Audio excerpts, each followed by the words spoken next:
ఏ యథా మాం ప్రపద్యంతే తాంస్తథైవ భజామ్యహం మమ వర్త్మానువర్తంతే మనుష్యాః పార్థ సర్వశః. ఏ యథామాం ప్రపద్య అంటే ఎవడెవడు ఏ ఏ విధంగా నన్ను తెలుసుకొని కోరుచున్నారో వాళ్ళని ఆ విధంగానే నేను అనుగ్రహిస్తున్నా. నువ్వు ఏ పేరు పెట్టి పిలిస్తే ఆ దైవం ఆ రూపంలో ప్రత్యక్షం అవుతాడు, అలా నిన్ను అనుగ్రహిస్తాడు. యో యో యాం యాం తనుం భక్త శ్రద్ధయార్చితుం. దీన్ని ఇలా లింక్ చేసుకుంటారేమో, మేము సాయిరామ్ అని పిలిస్తే అలా వీడు ఉండగా అసలు ఒరిజినల్ వీడు ఉండగా ఇది దీంతో అయిపోలేదు. దంభేన అవిధిపూర్వకాన్ని ఇంకో చోట చెప్పాడు. మళ్ళీ దీని కంటిన్యూటీ ఏంటంటే, నువ్వు కామ్య దేవతల వెంట పడద్దు, అది స్థిరం కాదు. కోరికల్ని తీర్చుకోవడం కోసమే దేవుళ్ళ వెనకాల పడ్డామనుకో, ఈ మనుజలోకంలో కోరికలు ఇలాంటి దేవుళ్ళ వల్ల తొందరగా సిద్ధిస్తాయి. ఇది ఎప్పుడైతే అలవాటు పడ్డాయో, జస్ట్ లైక్ దట్, కుక్క బిస్కెట్ వేసినట్టు దానికి అలవాటు పడితే ఆ టైంకి అది వచ్చి భోజనం అది రెడీగా ఉంటుంది. బిస్కెట్ తీయగానే, చప్పుడు వినగానే. అప్పుడు ఏమవుతుందంటే అక్కడక్కడే తిరుగుతూ ఉంటాను తప్ప మోక్షం అనే దానికి పోవు. యో యో యాం యాం తనుం భక్త శ్రద్ధయార్చితుమిచ్చతి తస్య తస్యాచలాం శ్రద్ధాం తామేవ విదధామ్యహం.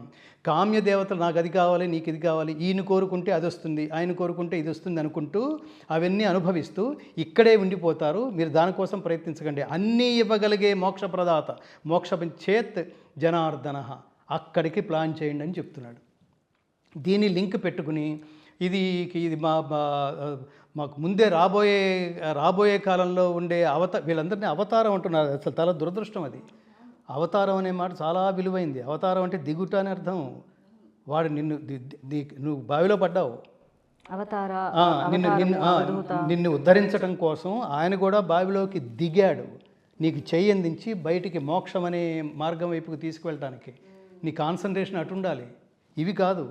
ఈ లోపల ఎవడో ఒకడు వీడేదో నమ్మేసి దాని మీద జనాలందరూ మూర్ఖంగా ఒక చోటకు పోతున్నారనుకోండి, దాన్ని క్యాష్ చేసుకోవడానికి కొన్ని వలయాలు ఏర్పడతాయి చుట్టూతా. పొలిటీషియన్స్, సినిమా వాళ్ళు ఏర్పడేసి దాని మీద సినిమా తీసేస్తారు. ఒకటి సినిమా తీసేసి ఆ సినిమాలో విశ్వరూపం చూపించేస్తాడు వీడిది.